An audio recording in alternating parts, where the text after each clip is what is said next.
When I think back to my childhood, I realize there were signs everywhere that something wasn't quite right with my family. But when you're a child, you don't question what feels normal to you, even when that normal is anything but. My name is Sarah, and this is the story of how I discovered the terrifying truth about my mother's lies, the system that failed us, and how my younger brother and I found our way from darkness into light. I was only 4 years old when I first asked my mother why my little brother Daniel and I weren't allowed to go outside, like the other children I sometimes glimpsed through the heavy black curtains that covered our windows. That was the first time she told me about our condition, speaking in that soft, concerned voice that I would later recognize as carefully practiced manipulation. She said we had severe allergies to sunlight, that even the smallest beam touching our skin could cause terrible burns, blistering, and eventually death. Daniel was just 3 then, barely more than a toddler, but I was already feeling more like his protector than his sister. The way she explained it made it sound so medical, so legitimate. She showed us pictures in old medical books of children with rare conditions, their skin covered in painful-looking rashes and burns. She told us we were lucky she was so careful that other mothers might not understand how to keep their special children safe. Every window in our small apartment was covered with thick black fabric that she had sewn herself, multiple layers that ensured not even a sliver of light could penetrate our sanctuary. Or what she called our sanctuary. What I would later understand was our prison. Life inside those 4 walls was a strange mixture of fear and routine. My mother had created an entire universe within that apartment, complete with its own rules, its own logic, and its own twisted version of love. She would wake us each morning at exactly 6 o'clock, though without windows to judge by, we never really knew if it was morning or night. Our days were structured around her moods, which could shift like quicksilver from gentle caregiver to harsh disciplinarian. The food situation was perhaps the most telling sign of control, though I didn't understand it at the time. She would prepare our meals with theatrical care, always reminding us how lucky we were to have food at all. She told us stories about children on the outside who starved in the streets, whose parents didn't love them enough to feed them properly. Every bite we took was supposed to be accompanied by gratitude, by an acknowledgement of her sacrifice in providing for us. But here's the thing about growing up in isolation with limited food. You develop survival instincts that would seem foreign to most people. I learned to read my mother's moods by the sound of her footsteps, the way she breathed, the tension in her shoulders when she entered a room. I learned that on her bad days, it was better to be invisible, to keep Daniel quiet and hidden. And I learned that food was power, that who controlled the food controlled everything. I started hiding food when I was about 5 years old. It began simply, maybe a cracker slipped under my pillow, a piece of bread tucked behind a book. My mother had strict rules about when and how much we could eat, and the portions were never quite enough to satisfy the constant gnawing hunger. But it wasn't just my own hunger I was worried about. Daniel, being younger and smaller, seemed to feel it even more acutely. I would watch his little face pinch with hunger pains, see him try to be brave and not ask for more, and something inside me would break a little each time. So I developed a system. When my mother served our meager portions, I would eat quickly, making appropriate sounds of satisfaction, then secretly palm portions of my food to save for Daniel. A quarter of my sandwich would disappear into my pocket. Half my apple would be hidden under my shirt. I became an expert at sleight of hand, at misdirection, at keeping my mother's attention focused elsewhere while I squirreled away precious calories for my brother. Daniel knew what I was doing, of course. Children are more perceptive than adults often give them credit for, especially children who have learned to survive on careful observation. He would look at me with those big brown eyes, so much like our mother's but holding none of her coldness, and whisper, "Thank you, Sarah," in the darkness of our shared room. Those whispered thanks became a kind of prayer between us, a ritual that bonded us closer than typical siblings. Our education, if you could call it that, was entirely controlled by our mother. She had old textbooks that she'd gotten from somewhere, pages yellowed and covers falling apart. She taught us to read using children's books that portrayed the outside world as a dangerous, hostile place. Every story seemed to have a moral about children who didn't listen to their mothers and met terrible fates. She was particularly fond of the original Grimm's fairy tales, the ones where children who wandered into the forest were eaten by wolves or witches, where disobedience led to death or dismemberment. Math lessons were practical, focused on counting out portions, dividing limited resources, calculating how long supplies would last. Science was twisted to support her narrative about our condition. She would draw diagrams of skin cells being destroyed by UV radiation, explain in graphic detail what would happen to us if we were exposed to sunlight. History lessons were carefully curated stories about people who had survived by staying hidden, by trusting only family, by avoiding the dangers of the outside world.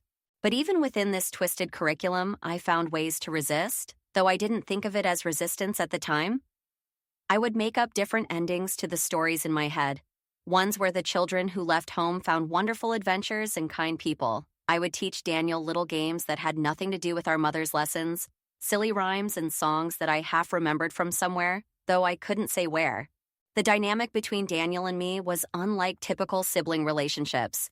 In normal families, older siblings might feel annoyed by younger ones, might compete for parental attention or resources. But in our dark little world, Daniel was not my competitor, but my purpose. Taking care of him gave me something to focus on besides my own fear and hunger. When my mother's rages turned violent, which they did with increasing frequency as we grew older, I would position myself between her and Daniel, taking the blows meant for him. I still remember the first time she caught me giving him food. I must have been about 6, Daniel 5. She had made soup, thin and watery, barely more than flavored hot water with a few vegetables floating in it. I had carefully spooned some of my portion into Daniel's bowl when I thought she wasn't looking. But she was always looking, always watching, even when she seemed distracted. The explosion was immediate and terrifying. She grabbed my wrist, her nails digging into my skin, and dragged me away from the table. "You think you're smarter than me?" she screamed, her face inches from mine. "You think you know better than your mother what he needs?" The punishment was swift and harsh. No food for me for 2 days, only water. And worse, she made Daniel watch as she threw my portion in the trash, made him see that my disobedience meant wasted food. But here's what she didn't understand about children who grow up in deprivation. Punishment only made me more creative, more determined. I learned to hide food in places she would never think to look. Inside the spine of broken books, tucked into the hem of worn curtains, buried in the stuffing of our thin mattresses. I created a network of hiding spots throughout the apartment, a secret map of survival that only Daniel and I knew about. The isolation was perhaps the cruelest aspect of our imprisonment. We had no concept of neighbors, of friends, of extended family. Our mother told us we were alone in the world, that our father had abandoned us when he learned about our condition, that grandparents, aunts, uncles, cousins, all the family members other children might have, had rejected us because of our illness. We were medical curiosities, she said, and the world was not kind to those who were different. She reinforced this isolation with stories about what happened to children like us who were taken by the state. Medical experiments, she said, painful treatments that never worked, foster families who would lock us in basements or use us for government research. Every terrifying possibility was laid out in vivid detail, usually at bedtime, ensuring our dreams were filled with nightmares of what awaited us beyond our black-curtained windows. But children are resilient in ways adults often underestimate. Even in the darkest circumstances, we find ways to play, to imagine, to hope. Daniel and I created entire worlds in our shared room. With nothing but our imagination and a few broken toys, we built kingdoms under the bed, went on adventures to distant planets, became pirates sailing dark seas. We whispered stories to each other when Mother slept, taking turns adding to elaborate tales that could go on for weeks. I remember one game we played where we pretended to be archaeologists discovering a lost civilization. Every mundane object in our room became an ancient artifact. A broken cup was a ceremonial chalice. A torn blanket was a royal cape. We created an entire history for our imaginary civilization, complete with customs, languages, and legends. In those moments, the walls of our apartment fell away, and we were free. The physical effects of our confinement were numerous and lasting. Without sunlight, our bodies struggled to produce vitamin D. We were pale as ghosts, our skin so translucent you could see the blue veins beneath. We bruised easily, healed slowly. Our growth was stunted from malnutrition. By the time I was 8, I looked perhaps 6. Daniel, at 7, could pass for a 4-year-old. We were constantly cold. The apartment was kept dark and cool to protect our condition, Mother said. But I think now it was also about control. When you're cold and hungry, it's harder to think clearly. harder to question the reality you're presented with. We huddled together for warmth, sharing our single thin blanket, our body heat the only reliable source of comfort in that place. The lack of proper nutrition affected our cognitive development too, though we didn't realize it at the time. Learning was hard, concentration difficult. Sometimes I would stare at a page in one of our tattered books, and the words would swim before my eyes, refusing to hold still long enough to make sense. Daniel struggled even more, and Mother's frustration with his slowness often turned violent. It was during one of these violent episodes that I first began to truly question our situation. Daniel had struggled with a math problem, something about dividing fractions that neither of us really understood because our mother's teaching methods were erratic at best. She flew into a rage, screaming about ungrateful children, about the sacrifices she made to keep us safe, about how we were too stupid to appreciate her love. She grabbed Daniel by the shoulders and shook him so hard his head snapped back and forth. I watched in horror as his small body went limp in her hands, and something inside me snapped.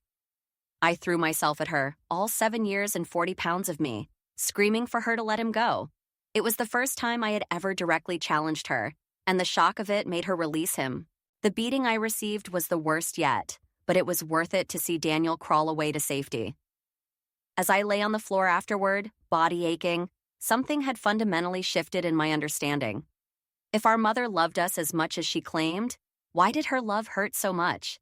If we were so precious to her, why were we always hungry, always cold, always afraid? These questions plagued me, though I dared not voice them. Instead, I began to observe our mother more carefully, looking for inconsistencies in her stories. I noticed that sometimes she would leave the apartment, always at night, always warning us that one step outside would mean death. But if the sun was so dangerous, why was nighttime any safer? And where did she go during these mysterious outings? I started paying attention to the sounds from beyond our walls. Sometimes I could hear voices, footsteps in the hallway, doors opening and closing. If we were as isolated as Mother claimed, who were these people? Were they also allergic to the sun? Or was there something else, something Mother wasn't telling us? Daniel, despite being younger, was developing his own doubts, though he expressed them differently than I did. Where I turned inward, becoming watchful and strategic, he became increasingly defiant. He would ask questions that made Mother's face darken with anger. "Why don't we ever see doctors?" he would ask. "If we're sick, shouldn't we go to a hospital?" Mother's explanations became increasingly elaborate and unconvincing. The turning point came when I was 9 and Daniel was 8. Mother had been gone for longer than usual one night, and we had run out of the meager food supplies she'd left. Daniel was crying from hunger, and I had nothing left in my hidden stashes to give him. In desperation, I did something I had never dared before. I approached the door to our apartment. My heart pounded as I pressed my ear against it, listening. I could hear voices, television sounds, life happening just beyond our reach. My hand trembled as I reached for the doorknob, half expecting alarms to sound or for my skin to immediately start burning from some ambient light. But nothing happened. The knob turned easily in my hand. That's when I realized the door wasn't locked from the inside to keep danger out. It was locked from the inside to keep us in. I didn't open it that day, too terrified of what might happen, of what Mother would do if she found out. But the knowledge sat heavy in my chest, a secret even more dangerous than hidden food. We weren't prisoners of our medical condition. We were simply prisoners. This realization changed everything and nothing. I couldn't tell Daniel, couldn't burden him with this knowledge when I didn't know what to do with it myself. But I began to plan, to think about possibilities I had never dared consider before. What if we weren't really allergic to the sun? What if there was a whole world out there that we could be part of? What if Mother had been lying all along? The questions multiplied, but answers were harder to come by. I started searching the apartment during Mother's absences, looking for clues about our true situation. I found old photographs hidden in a shoebox, pictures of Mother as a younger woman, smiling in bright sunlight. If we had inherited our condition from her, as she claimed, how was this possible? I found other things too. Pills with names I couldn't pronounce, documents with official-looking seals, letters addressed to Mother with return addresses from government agencies. I couldn't understand most of what I found, but I memorized everything, storing information like I stored food against some future need I couldn't quite articulate. My snooping made me bolder in small ways. I started testing boundaries, seeing what I could get away with. I would peek through tiny gaps in the curtains when Mother wasn't watching, catching glimpses of a world that looked nothing like the dangerous wasteland she described. I saw children playing, adults walking dogs, cars driving by. Everyone seemed remarkably unburned by the deadly sun. Daniel noticed my changing behavior, though he didn't understand its source. "You're different," he told me one night as we lay in our shared bed. "You're not as scared anymore." I wanted to tell him everything, to share the burden of what I was learning, but I couldn't. Not yet. He still had nightmares about being taken away, still believed that Mother, despite her cruelty, was the only thing standing between us and a worse fate. The complexity of our situation was something I wouldn't fully understand for years. Mother was both our captor and our provider, our tormentor and our protector. She was the source of our suffering and the only adult presence in our lives. This paradox created a psychological knot that would take years of therapy to even begin to untangle. I see now that what we experienced was a form of Stockholm Syndrome, though at 9 years old, all I knew was confusion. I loved my mother and hated her in equal measure. I craved her approval even as I feared her anger. I wanted to believe her lies because the alternative, that she had stolen our childhood for reasons I couldn't fathom, was too horrible to contemplate. But the evidence kept mounting. I found receipts from grocery stores dated during daylight hours. I discovered a cell phone hidden in her room that would ring sometimes when she wasn't home, playing a cheerful tune that seemed to mock our grim circumstances. Once, I even found a parking ticket dated 2 p.m. on a Tuesday. If she was allergic to the sun like us, how was any of this possible? The food situation grew worse as we got older and needed more calories. Mother's portions stayed the same, and her reactions to our hunger became increasingly hostile. She would lecture us about gratitude, about children in third-world countries who would be thankful for a single grain of rice. She would make us watch as she ate larger portions, telling us it was necessary for her to stay strong to take care of us. I became an expert at reading her patterns. On Mondays, she was usually calmer, more likely to provide adequate food. By Thursday, supplies would be running low and her temper would be hair-trigger. Weekends were the worst, when she would sometimes disappear for entire days, leaving us with nothing but tap water and whatever I had managed to hide. My hidden food network became more sophisticated out of necessity.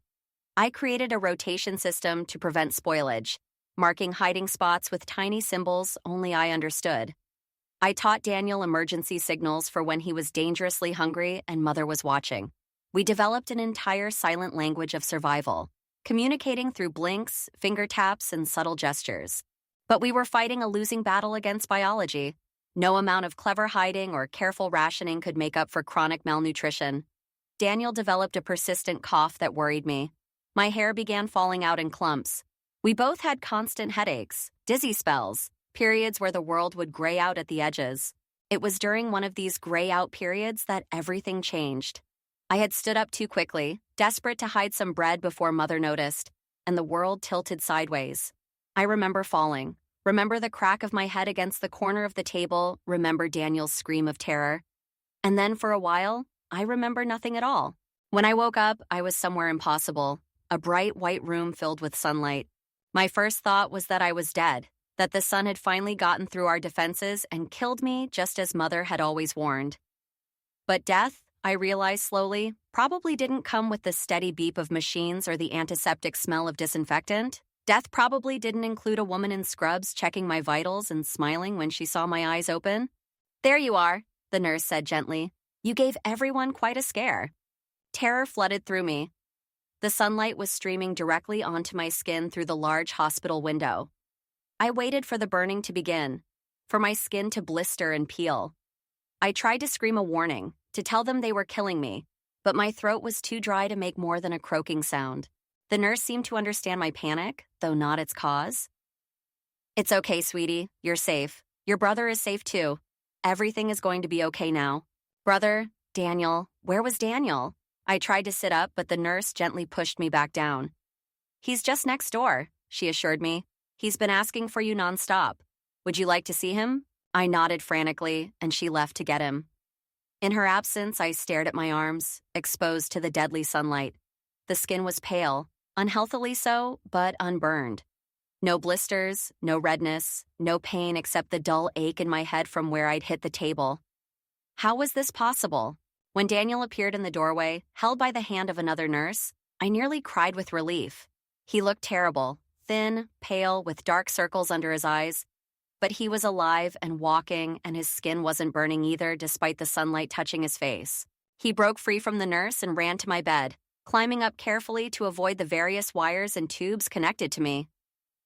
"Sarah," he whispered, his voice full of wonder and confusion. "We're outside, we're in the sun, and we're not dying." That's when it really hit me. The magnitude of the lie we'd been living, the years stolen from us. The hunger, the fear, the isolation, all of it based on a lie so fundamental that I hadn't even thought to question it until it was disproven by our continued existence in this sun-filled room. A new woman entered then, tall with dark curly hair pulled back in a neat bun. Her eyes were kind but tired, and she introduced herself as Ms. Jennifer Thompson from Child Protective Services. She pulled up a chair next to my bed, her movements careful and non-threatening, as if she understood that sudden movements might spook us. "Sarah, Daniel," she said gently, "I know you must be very confused and scared right now, but I want you to know that you're safe. Your mother she's not going to hurt you anymore." "Where is she?" I asked, my voice barely above a whisper.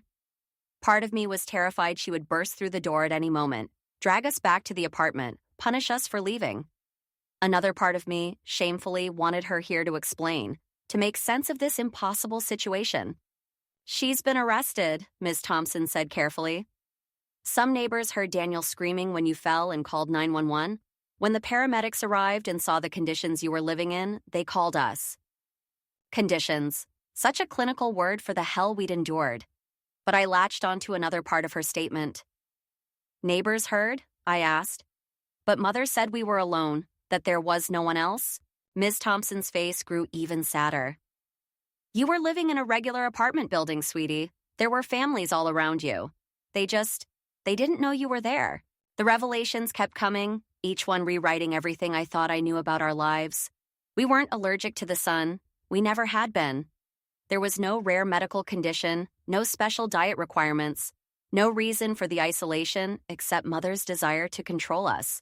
The neighbors had occasionally heard crying or yelling but had assumed it was television or normal childhood tantrums. No one had suspected two children were being held prisoner just walls away from their normal lives.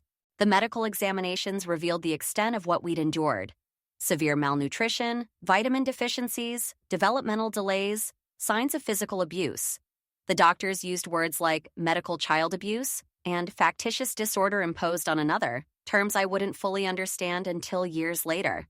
They were gentle but thorough, documenting every scar, every sign of neglect, building a case I didn't yet understand the importance of. Ms. Thompson visited every day, slowly helping us understand our new reality. She brought books about the real world, age-appropriate ones that showed children playing in parks, going to school, having birthday parties, all the normal childhood experiences that had been stolen from us. She was patient with our questions, no matter how basic they seemed. "Why did she do it?" I asked one day, the question that haunted me most. Ms. Thompson sighed, choosing her words carefully. "Sometimes adults do things that don't make sense, that hurt the people they claim to love. It wasn't your fault, Sarah. Nothing you or Daniel did caused this. Your mother is sick in a way that made her do very wrong things." But there was something in her eyes when she said it. A flicker of something that made me think there was more to the story. I filed it away, that look, adding it to my mental collection of things that didn't quite add up. Recovery was not linear. The first time they tried to take us outside the hospital for a walk, Daniel had a complete panic attack. Years of conditioning don't disappear overnight. The sunlight, which we now knew wouldn't hurt us, still felt threatening. The open sky was too big, too bright. We clung to each other and to Miss Thompson, overwhelmed by the sensory overload of the real world. They moved slowly with us, understanding that we couldn't simply flip a switch and be normal children. A therapist named Dr. Rachel Martinez began working with us, helping us process the trauma, teaching us that the fear responses ingrained in us were normal reactions to abnormal situations. She had a way of explaining things that made sense to our confused minds. "Your brain," she told us, using a model to illustrate, "learned to protect you in a dangerous situation. Now we need to teach it that you're safe, but that takes time and practice. The placement in foster care was terrifying. After weeks in the hospital, we were told we'd be going to live with a temporary family while the courts figured out what would happen to us long term. The Kleins were an older couple who specialized in emergency placements, and they had the patience of saints. Their house was nothing like our apartment. It had windows everywhere, uncovered ones that let in light and air. There were separate bedrooms for us, though Daniel slept on my floor for the first month, unable to bear the separation. There was a kitchen stocked with food, a refrigerator we were told we could open whenever we were hungry, a concept so foreign it took weeks to believe. Mrs. Klein understood our food issues better than most. She had fostered other children who had experienced neglect, and she knew that telling us there would always be enough wasn't enough. She showed us. She let us watch her shop for groceries, let us help put food away, showed us the receipts so we could see there was money for more. She never shamed us for hiding food, just gently reminded us that it was safe to leave it in the kitchen. Mr. Klein worked on our education gaps with infinite patience. We were so far behind academically, but he never made us feel stupid. He celebrated every small victory. The first time Daniel read a whole sentence by himself, the day I finally understood long division. He made learning feel like an adventure rather than a source of shame. But adjusting to freedom isn't simple when captivity is all you've known. I still checked locks obsessively. Daniel still hoarded food. We both had screaming nightmares that woke the whole house. Sometimes I would catch myself falling back into old patterns, dividing my food to save some for Daniel, watching for signs of anger in the adults around us, flinching when voices were raised even in laughter. The legal proceedings were a blur of courtrooms and lawyers and words I didn't understand. Mother was charged with multiple counts of child abuse, false imprisonment, and something called Munchausen syndrome by proxy. I testified, my voice shaky but determined, telling a judge about the years of darkness and hunger. Daniel was deemed too young and traumatized to testify, but his medical records spoke volumes. During the trial, more truth emerged. Mother had been collecting disability benefits for our condition, claiming we needed constant care and isolation. She had forged medical documents, lied to social workers, created an elaborate fiction that funded her control over us. The money that should have gone to our care had gone where? That was never clearly explained, lost in legal proceedings that prioritized our safety over financial accountability. It was during this time, while helping Mrs. Klein clean out some boxes from our old apartment that the social workers had saved, that I made a discovery that changed everything once again. Hidden in a stack of papers, I found a series of documents that made my blood run cold. Disability assessment forms, signed and dated, acknowledging our severe photosensitivity disorder and approving continued home isolation. The signatures at the bottom were from various social workers over the years, but one name appeared again and again, Jennifer Thompson. My hands shook as I read through 5 years' worth of documents, all signed by the same woman who now visited us weekly, who brought us books and spoke kindly about our recovery. 5 years of approvals for our isolation. 5 years of signatures that had kept us prisoner. I didn't know what to do with this information. Part of me wanted to scream, to confront Miss Thompson at her next visit. But another part of me, the part that had learned to survive through careful observation and strategic thinking, held back. I needed to understand more before I acted. I hid the documents in my room at the Klein's house, studying them when everyone was asleep. The papers told a story I was only beginning to understand. Miss Thompson hadn't just signed off on our isolation once or twice. She had been our assigned caseworker for 5 years. 5 years of approvals, of home visits that somehow never resulted in our rescue, of paperwork that kept the disability checks flowing to Mother. The betrayal felt almost worse than Mother's lies. Mother was sick. Everyone said so. But Miss Thompson, she was supposed to be one of the good ones, one of the people who saved children like us. How could she have known about us for 5 years and done nothing? I watched her more carefully during her visits after that, looking for signs of guilt, of deception. Sometimes I caught her looking at us with an expression I couldn't quite read. Was it remorse? Calculation? I became paranoid, wondering who else knew. Who else had failed us? The Kleins? The doctors? How deep did this go? Daniel noticed my change in behavior. "You're being weird again," he told me one night. Like before, at home, all watchful and scared. I wanted to protect him from this new betrayal, but I also needed to protect us both from potential danger. If Ms. Thompson had lied for 5 years, what else might she be lying about? I finally broke down and told Mrs. Klein what I had found. Her face went pale as she read through the documents, her expression shifting from confusion to horror to rage. "This isn't right," she kept saying. "This isn't how it's supposed to work." Mrs. Klein took action immediately, contacting our court-appointed advocate and demanding an investigation. What followed was a bureaucratic explosion that I was largely shielded from, but the pieces I overheard painted an ugly picture. Ms. Thompson had been signing off on our case without conducting proper home visits. She had been approving Mother's applications based on forged medical documents she never verified. She had been collecting her salary while we slowly starved in the dark. The investigation revealed a broader pattern of negligence in the department. Several social workers were found to have impossibly high caseloads, signing off on documents for children they'd never actually seen. Budget cuts, understaffing, and bureaucratic indifference had created a system where children like us could disappear entirely, existing only as signatures on forms and deposits in bank accounts. Ms. Thompson was arrested, charged with neglect of duty and fraud. During her trial, which I was old enough to follow in the news by then, she claimed she had been overwhelmed, that she had trusted Mother's documentation, that she had meant to visit but never found the time. 5 years of meaning to visit while we withered in darkness. The trials, Mother's and Ms. Thompson's, ran concurrently, a media circus that the Kleins tried to shield us from. We were the shadow children, as one particularly lurid headline called us. Our story became a cautionary tale about systems failing, about the children who fall through cracks that are more like chasms. Mother was sentenced to 8 years in prison. It seemed like so little compared to the 9 years she had stolen from me. The 8 from Daniel. Ms. Thompson got 12 years, a harsher sentence that reflected the betrayal of public trust.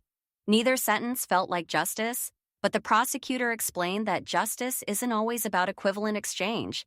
Sometimes it's just about stopping the harm and trying to move forward. During all of this upheaval, something beautiful was happening. The Kleins, who were supposed to be just an emergency placement, had fallen in love with us. And despite all my trust issues, all my fears, I had come to love them too. They never pushed, never demanded affection we weren't ready to give.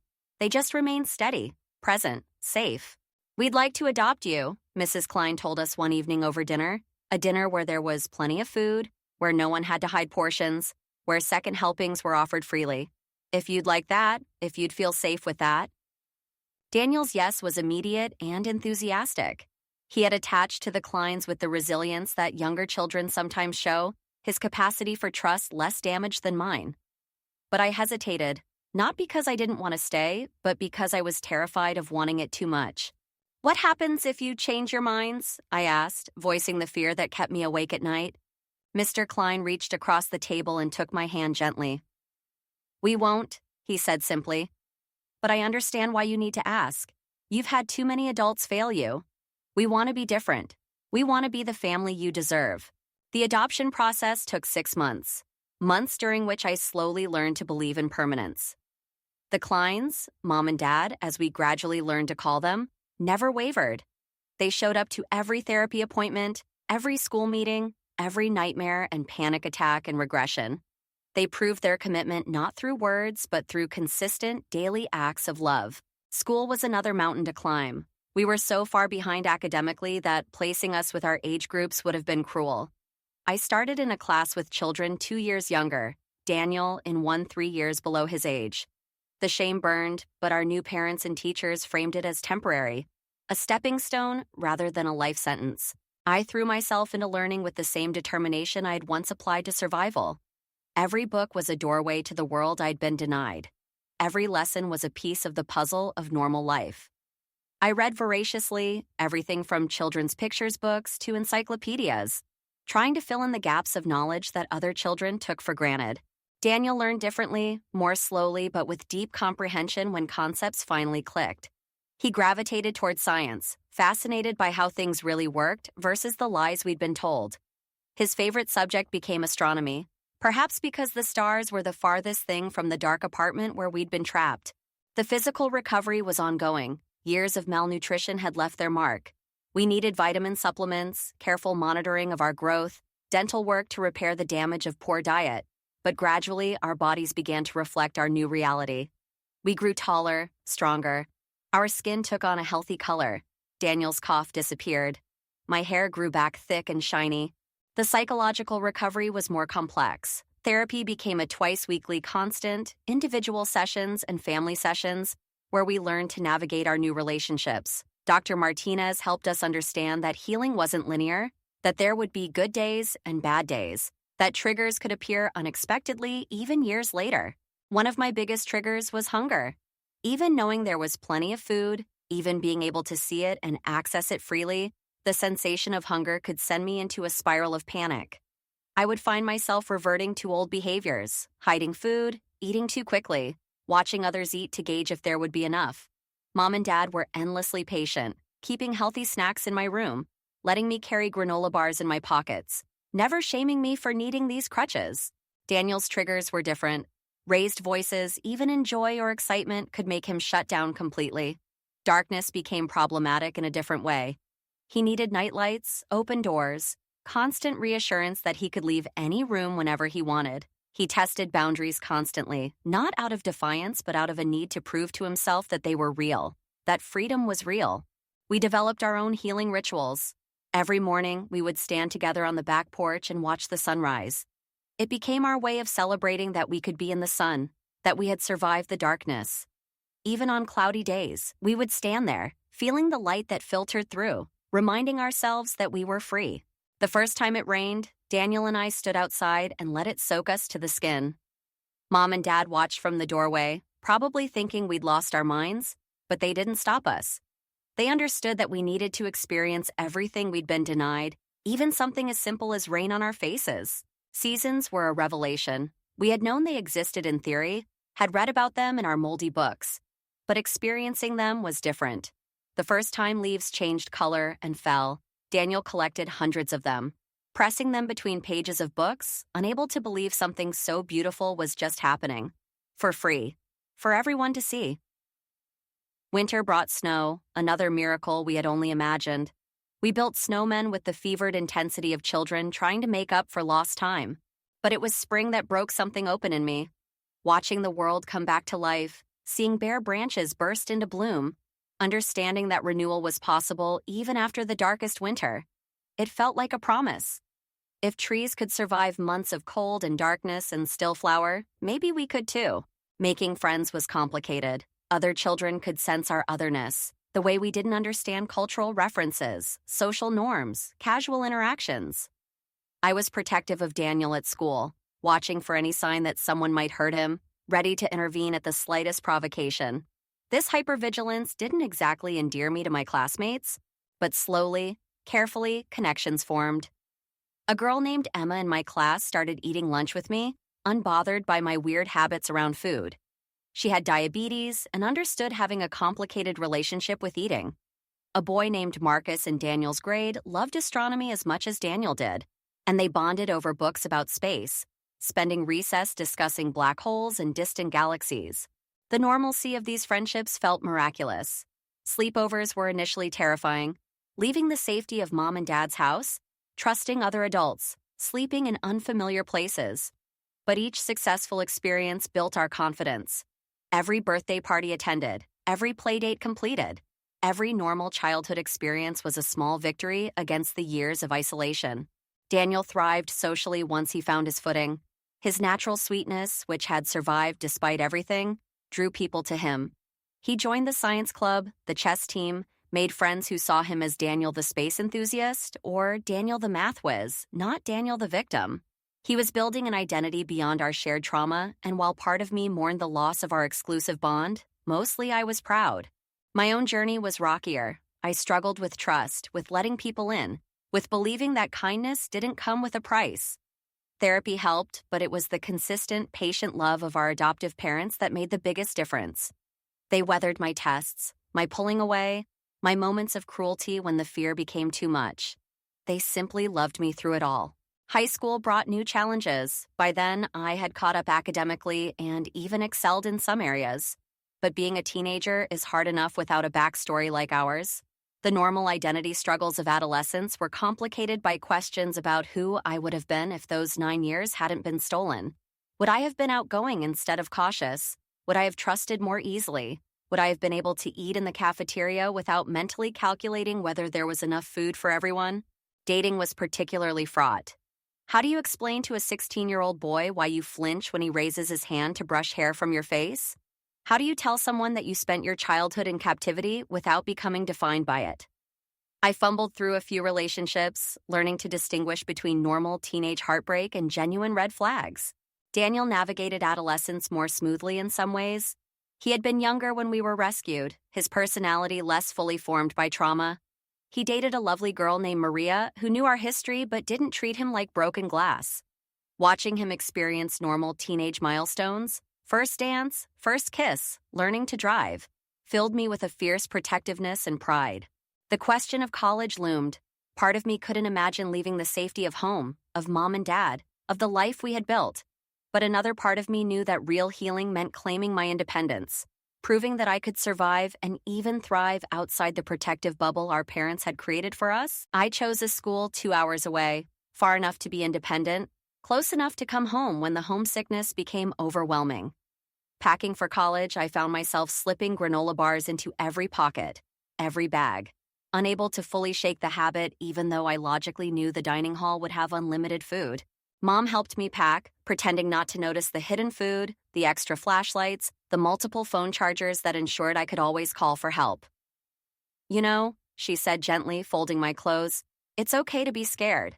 Being brave doesn't mean not feeling fear. It means feeling it and moving forward anyway. The first night in my dorm room, alone for the first time since our rescue, I called Daniel in tears.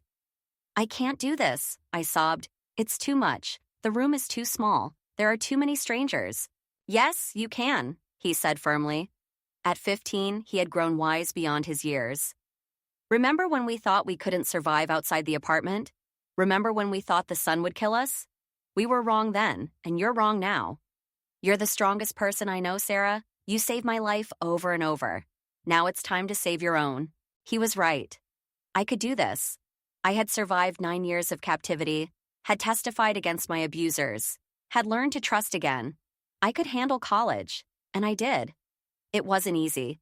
There were panic attacks in the dining hall, moments when the freedom felt like too much, nights when nightmares sent me reaching for my phone to hear Mom's voice. But I persisted. I majored in social work, surprising no one who knew our story. The desire to help children like us, to be the safety net we had needed, drove me through difficult courses and painful internships. Learning about the systems that had failed us from an academic perspective was sometimes triggering, but it also felt empowering. Knowledge was power, and I was determined to use that power to prevent other children from falling through the same cracks. Daniel chose psychology, wanting to understand the human mind that could create both cruelty and resilience. We often studied together during breaks, comparing notes on trauma and recovery, finding healing and understanding the science behind our experiences. Our shared vocabulary expanded from survival signals to therapeutic terminology, from hiding food to discussing attachment theory. During my senior year of college, I received a letter that shook me to my core. It was from our biological mother, written from prison. I stared at the envelope for hours before opening it, part of me wanting to burn it unread. But curiosity won, as it always did.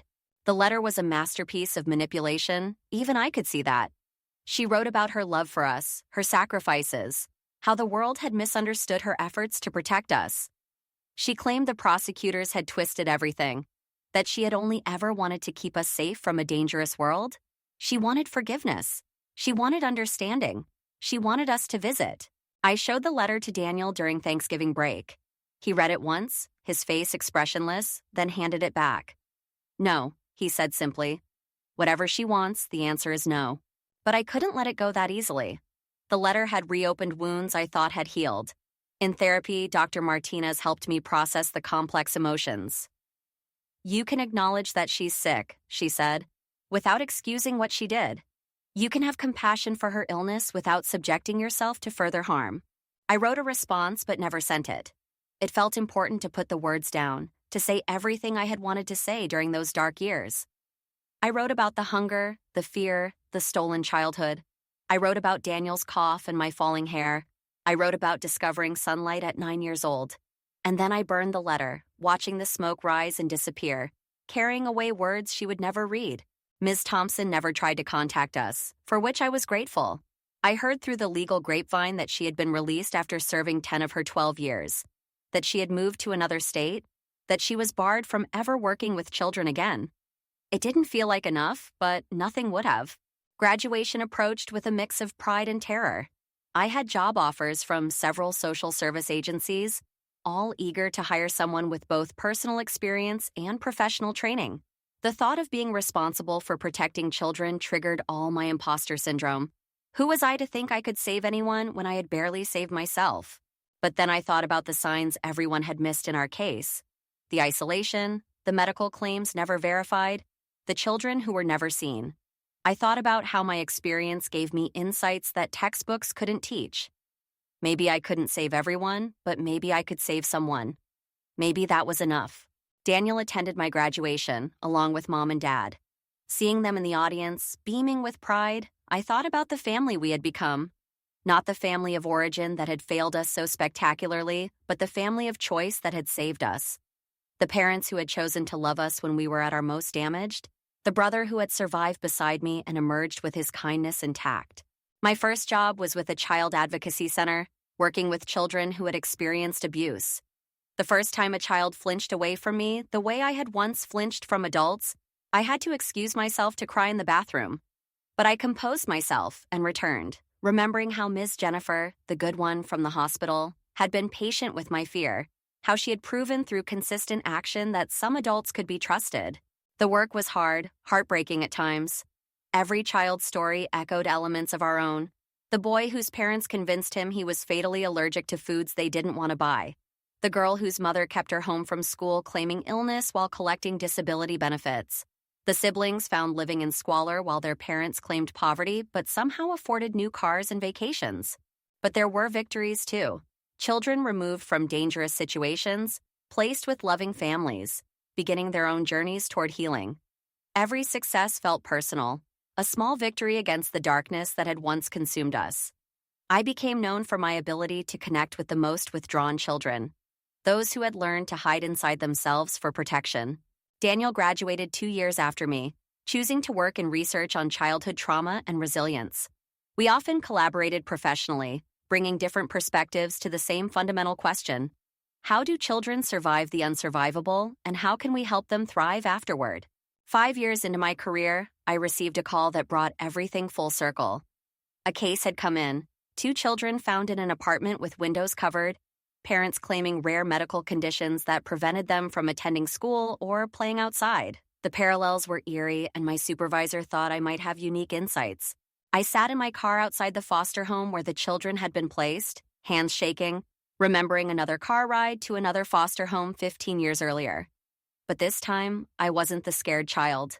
I was the adult with the power to help. The children, twin boys age 7, reminded me so much of us that it physically hurt. Pale, undernourished, terrified of the outdoors, but fascinated by it too. They clung to each other the way Daniel and I had. 2 small survivors in a big, frightening world. "The sun doesn't really hurt," one of them whispered to me during our 3rd session, half question, half revelation. "No," I confirmed gently, "it doesn't. Your parents lied about that, but you're safe now and you can learn to enjoy the sun when you're ready." Working with those boys over the following months, watching them slowly unfold like flowers turning toward light, felt like healing a part of my own past. When they were eventually adopted by a loving family, when I watched them run laughing through a park in full daylight, I thought about the circular nature of healing. Sometimes we save others to save ourselves. Daniel met someone, a fellow researcher named James, who understood his quirks and loved him, not despite them, but because of them. Watching my little brother, though he towered over me now, fall in love with someone kind and patient filled me with joy. At their wedding, he thanked me in his speech for keeping him alive long enough to find happiness. There wasn't a dry eye in the room. I met my own partner through work, another social worker who understood why I sometimes needed to check that the refrigerator was still full, why I kept emergency snacks in my car, why certain movies or news stories could send me spiraling. Alex had their own history of trauma, and we built our relationship on a foundation of mutual understanding and patient love. The day we moved in together, I stood in the kitchen of our sunny apartment, windows uncovered, pantry stocked with food, and felt the ghost of that scared 9-year-old girl finally settle. This was what we had survived for. Not just literal sunshine, but the warmth of chosen family, meaningful work, love given and received freely. But healing isn't a destination. It's a journey. There are still nights when I wake up in a panic, convinced I'm back in that dark apartment. Still moments when abundance feels too good to be true. Still times when I catch myself rationing happiness the way I once rationed food, afraid there isn't enough to go around. During one particularly difficult period, triggered by a case that hit too close to home, I considered quitting social work. The secondary trauma felt overwhelming, the weight of other children's pain too much to bear alongside my own. Mom found me crying in my childhood room, having driven home in the middle of the night seeking safety. "You don't have to save everyone," she reminded me, holding me the way she had when I was newly rescued and learning to accept comfort. "You couldn't save yourselves alone either. It took a village, neighbors who finally called, paramedics who responded, social workers who, despite the broken system, still tried to help. Us. Healing happens in community." She was right. I had been trying to be everyone's savior, forgetting that I had needed multiple people to save me.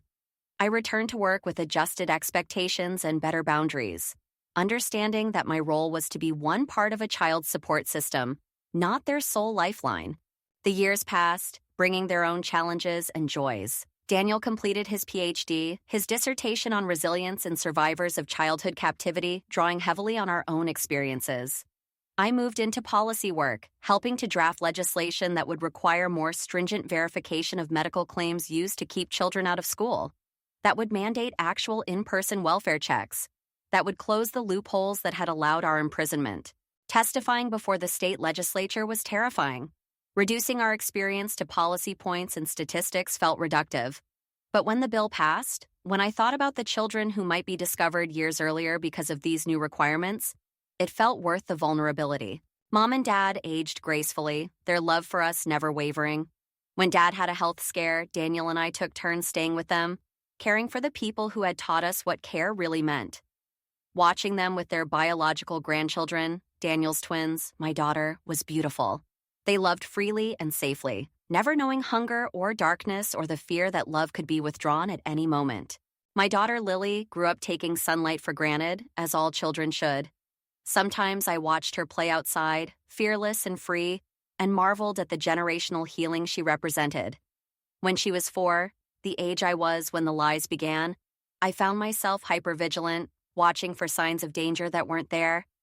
Therapy helped, as it always had, reminding me that my daughter's story didn't have to echo mine. The day Lily started kindergarten, walking confidently into a classroom full of strangers, backpack bouncing, I thought about all the first days of school I had missed. Instead of bitterness, I felt gratitude. Every experience she had that I hadn't was a victory, proof that the cycle had been broken. Daniel became a leading expert in childhood trauma, his research helping to shape treatment protocols worldwide. He never forgot where he came from, always grounding his academic work in the lived experience of survivors. When he won a prestigious award for his contributions to the field, he thanked me in his acceptance speech for teaching him that survival was possible and that thriving could follow. One day, 25 years after our rescue, I received another letter. This one was from a young woman named Rebecca. She had read about our case in her social work classes, had been inspired by our story to pursue child welfare work. But more than that, she was writing to tell me that she had been one of the children I'd helped early in my career. She was in college now, studying to become a therapist, wanting to pass on the help she had received. I cried reading her letter, thinking about the ripples of healing that spread outward from each saved child. Rebecca hadn't just survived, she had thrived. And now she would help others do the same. The cycle of abuse had been broken and replaced with a cycle of healing that would continue long after I was gone. Sometimes I dream about that dark apartment, but the dreams have changed over the years. Now, when I dream of those covered windows, I see myself pulling down the black fabric, letting light flood in. I see Daniel and me walking out the door together, not in rescue, but in triumph. I see our biological mother and Ms. Thompson not as monsters, but as cautionary tales about what happens when mental illness goes untreated and systems fail to protect the vulnerable. The apartment building where we were held was eventually torn down, replaced by a community garden. I visited once, needing to see that the physical space of our captivity no longer existed. Where our covered windows had been, tomatoes grew toward the sun. Where we had huddled in darkness, children played between the vegetable rows. Life had reclaimed the space as it had reclaimed us. I stood in that garden for a long time, feeling the sun on my face, breathing free air, existing in space that had once been defined by confinement. A mother was teaching her daughter to plant seeds, explaining how they needed sunlight to grow.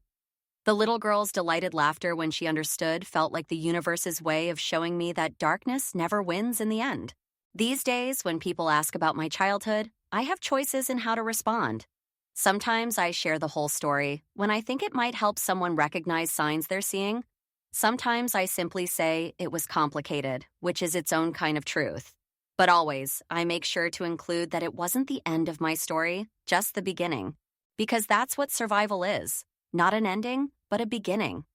Every day that Daniel and I chose to keep going, every small act of defiance against despair, was the start of something new. We couldn't see it then, trapped in darkness, sharing scraps of food and fragments of hope. But we were already writing our own story of resilience, already reaching toward a light we weren't even sure existed. Now, as I watch the sunset from my office window, preparing to go home to my family, to abundance I never could have imagined, I think about that 4-year-old girl who first questioned why she couldn't go outside. She was brave even then. Brave to ask questions, brave to doubt the lies, brave to love her brother fiercely despite learning that love came with conditions. I wish I could tell her that everything would be okay, that the darkness would end, that strangers would become family and sunlight would become friend, not foe. I wish I could show her this life. The husband who loves her, the daughter who carries no shadows, the brother who became a doctor, the parents who chose them, the work that matters, the food security that allows for generosity rather than hoarding. But she wouldn't have believed me then. Freedom was too foreign a concept, trust too dangerous a luxury. She had to save herself one hidden morsel at a time, one questioned lie at a time, one act of protection for her brother at a time. She had to build her own bridge to freedom, plank by painful plank. And she did. We did. Against odds that still sometimes take my breath away, we survived and then thrived. We took the worst thing that happened to us and transformed it into purpose. We broke cycles and started new ones. We learned that family isn't always blood, that love doesn't require suffering, that abundance is possible after scarcity. Every child I help, every policy I influence, every speech I give about recognizing abuse, they're all letters to that little girl in the dark. Promises that her suffering will mean something, that other children will be found sooner, believed faster, helped better because of what we endured and what we learned from it. The sun no longer feels like a miracle, though I never take it for granted. It's simply there, reliable and warm, marking days that belong to us now. We made it out of the darkness and into the light, carrying with us not just trauma, but the unbreakable bonds forged in that darkness. Love that began as survival became love that enables thriving. And sometimes, on the very best days, when Lily laughs at something silly, when Daniel calls with good news, when Alex holds me close, when Mom and Dad share stories at dinner, when the sun shines through clean windows onto abundant tables, I can almost thank the darkness for teaching me to appreciate the light. Almost. But mostly, I'm just grateful it's over, that we survived it, that we built something beautiful from the ashes of our stolen childhood. The darkness was never necessary for the light to be meaningful. We always deserved sunshine. Every child does. And now finally, we know that truth in our bones, in our skin that was never allergic to anything but lies and the people who told them. This is our story. Not one of darkness, but of emerging from it. Not one of victimhood, but of victory. Not one of endings, but of beginnings that continue to unfold with each dawn. Each choice to help another. Each moment of joy that proves the darkness didn't win. It never does in the end. Light always finds a way. And so do children who were never meant to be kept from it. The story continues with every sunrise, every child helped, every truth told in courtrooms and classrooms and quiet moments of connection. We write new chapters daily, Daniel and I, proving that survival can become thriving, that broken can become whole, that children who lived in shadows can grow up to bring light to others still waiting in darkness. And we do. Every single day, we do. Because that's what love looks like after trauma. Not perfect, not unscarred, but fierce and determined and absolutely committed to ensuring no other child spends 9 years wondering if the sun is really their enemy, when the only enemy was the people who were supposed to protect them. We made it out. We made it through. We made it matter. And in the end, that's the greatest victory of all. Not just surviving our childhoods, but transforming them into something that helps others survive theirs. The shadow children who found the light and now spend their lives showing others the way. This is what healing looks like. Messy and nonlinear, and sometimes painful, but ultimately triumphant. This is what justice looks like. Not perfect, but persistent. This is what love looks like. Chosen and fought for, and strong enough to break cycles that seemed unbreakable. This is our story, and it's still being written, one day in the sunshine at a time. Looking back now, from the vantage point of decades of healing and growth, I can see patterns I couldn't recognize while living through them. The way trauma ripples through generations, but also how healing does the same. Our biological mother, I learned much later through court documents, had her own history of abuse and isolation. Her parents had been religious extremists who kept her out of school, claiming they were homeschooling while actually using her for labor. The cycle she perpetuated with us was a twisted version of her own childhood, filtered through mental illness and whatever personality disorder drove her need for absolute control. This knowledge doesn't excuse what she did. Nothing could, but it helps me understand the importance of breaking cycles. Every time I choose patience over anger with Lily, every time I encourage her independence instead of fearing it, every time I celebrate her friendships instead of viewing them as threats to our bond, I'm choosing differently than generations before me. The cycle stops here, with conscious choice and tremendous support, and the kind of therapeutic intervention that our biological mother never received. Ms. Thompson's story was different but equally instructive. The investigation revealed she had started her career as an idealistic young social worker, eager to save every child. But years of impossible caseloads, bureaucratic obstacles, and secondary trauma had worn her down to the point where she was barely functioning. She had developed a drinking problem, was deeply in debt, and had essentially given up on the system she once believed in. She signed papers without visiting families because she had 150 cases and no time. She rubber-stamped our imprisonment not out of malice, but out of a negligence born from burnout and institutional failure. Again, understanding doesn't equal forgiveness. But it taught me about the importance of self-care in this field, about recognizing burnout before it becomes dangerous, about the need for systemic change, not just individual accountability. In my policy work, I advocate not just for better oversight, but for reasonable caseloads, proper support for social workers, and the resources necessary to actually protect children rather than just push paper. The other children who were failed by the same system have their own stories of resilience or tragedy. Through the lawsuit that followed our case, we learned about dozens of other children whose cases Ms. Thompson had neglected. Some had been rescued by other means. Some had aged out of the system, still bearing scars of unaddressed abuse. 2 had died, one from medical neglect, one by suicide after aging out with no support. Their stories haunt me, reminders of how lucky Daniel and I were to survive, to be found, to find a family who could help us heal. I keep their names in a special journal, these shadow siblings we never met but whose fates were intertwined with ours through systemic failure. Maria Rodriguez, who spent 6 years locked in a basement while Ms. Thompson signed off on homeschooling papers. James Chen, whose parents' claim of developmental disabilities masked severe abuse. Aisha Williams, one of the ones who didn't make it, dead at 14 from untreated diabetes while her parents collected disability checks. Their stories drive my work on legislation requiring actual face-to-face contact with children, not just paperwork. Every child welfare check must now include seeing the child alone, speaking with them directly, observing their living conditions. It's called Aisha's Law in our state, and while it came too late for her, it has already resulted in dozens of children being removed from dangerous situations. The ripple effects of our case extended far beyond policy changes. The media attention, which we had tried so hard to avoid during the trials, ended up serving a purpose.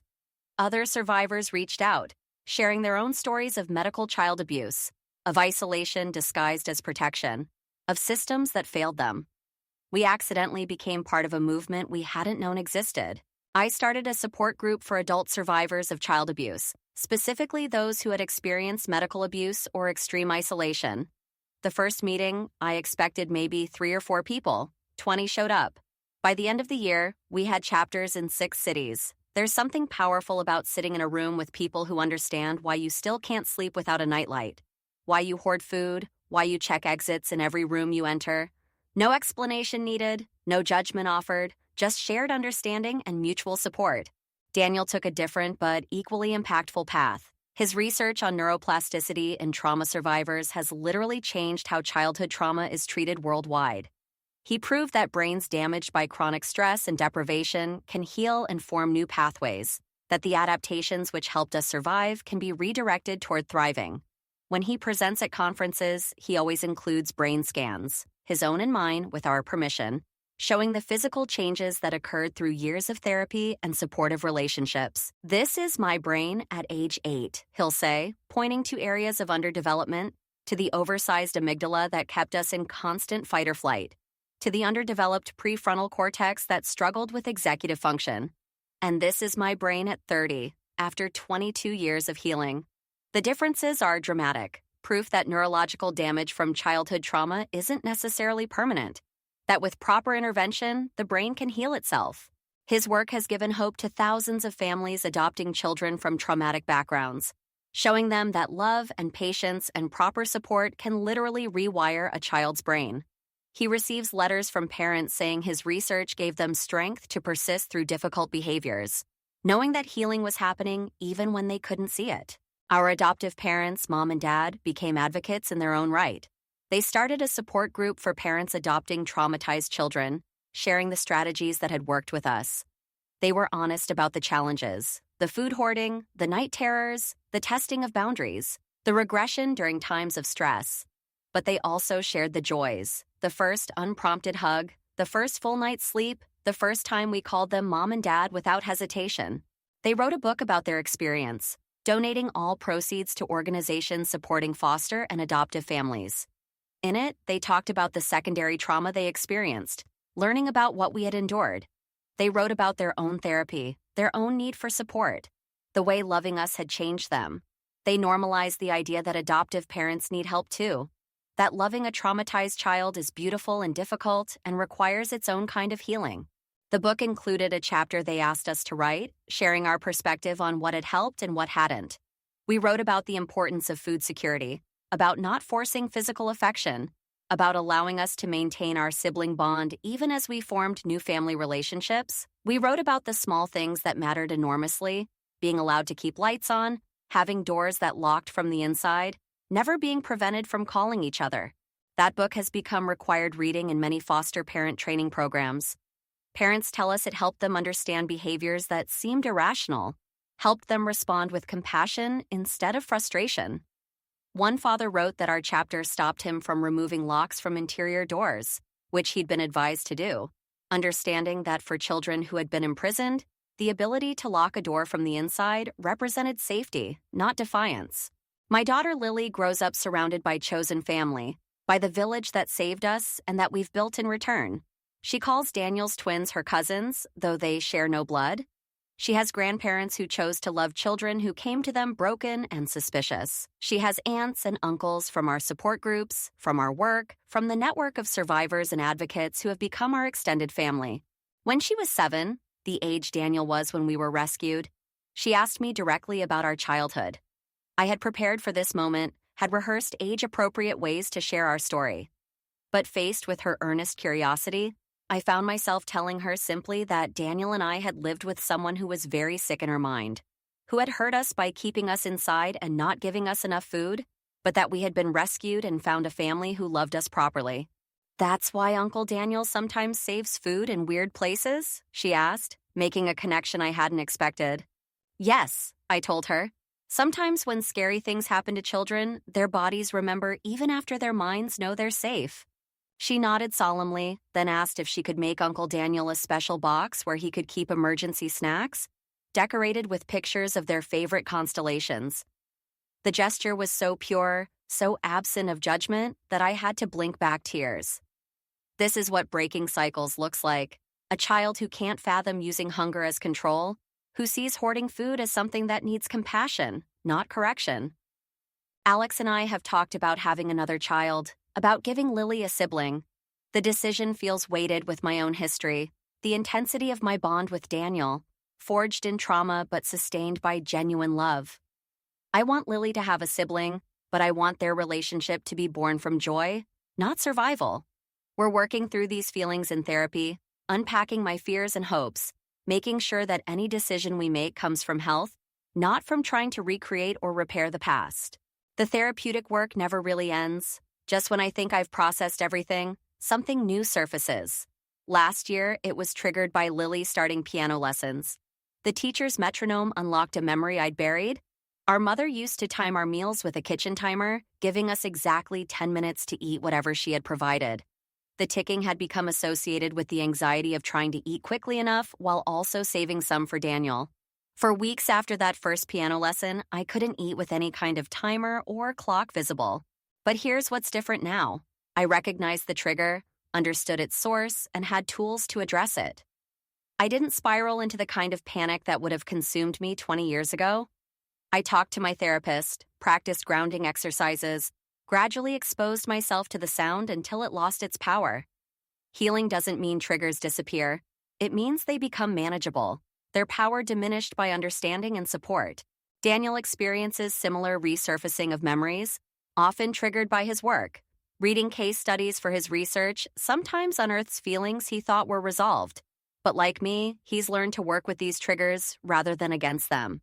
He's incorporated his personal experiences into his professional work in a way that honors our survival while contributing to collective understanding of trauma and resilience. Our biological mother was released from prison 3 years ago. The news hit me harder than I expected, even though I'd known the date was approaching. She served her full 8 years, with no early release for good behavior. Apparently, she had been a difficult inmate, refusing to acknowledge any wrongdoing, maintaining even in prison that she had been protecting us from a dangerous world. We were offered the opportunity to provide victim impact statements for her parole hearing, but both Daniel and I declined. We had said everything we needed to say during the trial. We had no interest in maintaining any connection, even an adversarial one. She was released with conditions. No contact with us, no unsupervised contact with any children, mandatory psychiatric treatment. Whether she follows these conditions, I don't know and don't want to know. Sometimes I wonder if she thinks about us, if she feels remorse, if she understands what she stole from us. But mostly, I don't think about her at all. She occupies no space in my daily life, appears in my thoughts only when something specific triggers a memory. This feels like its own victory. She controlled every moment of our first 9 years, but she's barely a footnote in the decades since. Ms. Thompson's story had a different ending. After her release, she attempted to contact us through our lawyer, wanting to apologize, to explain, to seek some kind of closure or forgiveness. We refused. Some might see this as unforgiving, but I see it as self-protection. We owe her nothing, not even the chance to ease her conscience. Our healing is not dependent on forgiving those who harmed us. I heard later that she had started volunteering with an organization that advocates for social services reform, using her story as a cautionary tale about burnout and system failure. Perhaps she's doing good work. Perhaps she's truly remorseful. But that's her journey, not ours. Our paths diverged the day we were rescued, and they don't need to intersect again. The physical location of our imprisonment has become something else entirely. After the building was demolished and the community garden established, it became a gathering place for the neighborhood. Families grow vegetables there, children play between the plots. Community events are held in the central gazebo. It's like the space itself has been healed, transformed from a site of suffering to one of growth and community. I visited again recently, bringing Lily to a harvest festival. She ran through the paths with other children, her laughter bright in the autumn air. I stood where our apartment had been, now blooming with late-season tomatoes and squash, and felt a profound sense of completion. The address that had once appeared on countless official documents marking our captivity now grows food that nourishes families. The symbolism feels almost too perfect, but healing often comes in these poetic moments. That night, I dreamed about the apartment again, but for the first time, it wasn't a nightmare. In the dream, I walked through those dark rooms with adult eyes, seeing how small it had really been, how the monsters of my childhood were just shadows cast by black curtains. I pulled down each piece of fabric methodically, letting light flood in, and as I did, the rooms filled with the voices of all the children we've helped since. their laughter replacing the silence that once suffocated us. I woke from that dream feeling lighter, as if something had finally been laid to rest. Trauma recovery isn't linear. I know this intellectually and experientially. But there are moments when you can feel a shift.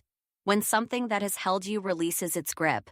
That dream felt like my subconscious finally accepting what my conscious mind has known for years. We won. We survived. We thrived. The darkness has no power over us anymore. The work continues. New cases come across my desk every week, each one a reminder of how many children are still waiting in their own versions of covered windows and locked doors. But now I'm part of an army of advocates, survivors, and professionals working to find them faster, help them better, and prevent others from suffering the same fate. Sometimes new social workers shadow me, eager to learn from someone who has lived experience as they carefully phrase it. I tell them the work will break their hearts regularly. I tell them about secondary trauma, about the importance of supervision and self-care, about maintaining hope in the face of systemic failures. I tell them about Ms. Thompson as a cautionary tale, about how good intentions aren't enough without proper support and accountability. But I also tell them about the victories. The child who makes eye contact for the first time. The teenager who finally discloses abuse because they trust you. The family reunified after parents get proper support. The adoptions that create new families from the ashes of failed ones. The policies changed, the laws passed, the incremental improvements that save lives. I tell them that this work is hard and heartbreaking and also sacred, that being trusted with a child's worst moments is a privilege that must be handled with utmost care. The ripples continue to spread. Daniel's research has influenced treatment protocols internationally. My policy work has been adopted in 12 states. Our parents' book has been translated into 6 languages. The support groups we started have become a nationwide network. From 2 children hidden in darkness, a movement toward light has grown. But perhaps the most important ripples are the quiet ones. The way Daniel's children grow up secure in their parents' love. The way Lily asks questions without fear of punishment. The way our adoptive parents' biological grandchildren play with their adopted grandchildren with no distinction between them. The way our chosen family gathers for holidays, filling homes with the kind of warmth we once couldn't have imagined. These are the moments that matter most. Not the awards or recognition, not the papers published or laws passed, but the daily acts of normal life that were once impossible dreams. Family dinners where everyone eats their fill. Bedtimes without terror. Windows without curtains. Doors that open from the inside. Hugs given freely, not desperately. Love expressed through presence, not control. When people ask how we survived, looking for some secret resilience or special strength, I tell them the truth. We survived because we had each other, because neighbors finally called, because systems eventually worked, because family can be chosen, because healing is possible with support. We survived because humans are remarkably adaptable, because children find ways to play even in the darkest circumstances, because love between siblings can sustain when all else fails.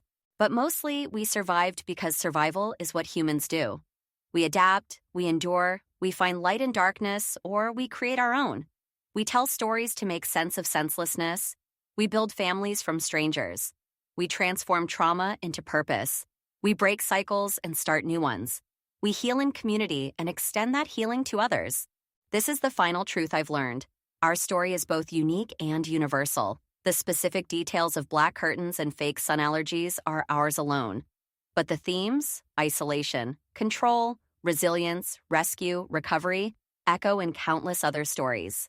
Every survivor has their own version of covered windows.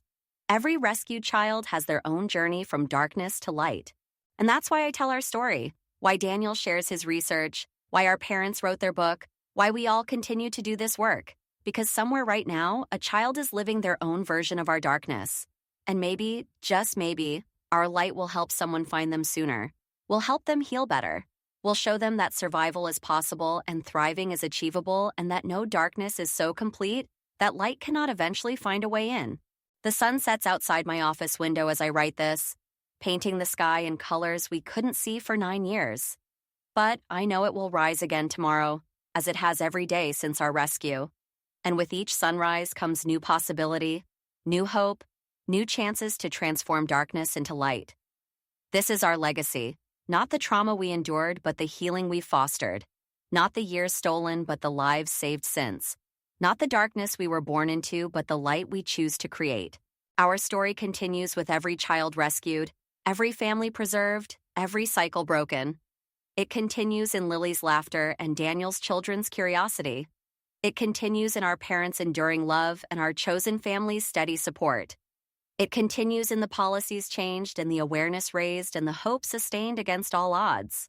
We were the shadow children who found the light. Now we spend our lives showing others the way out of darkness.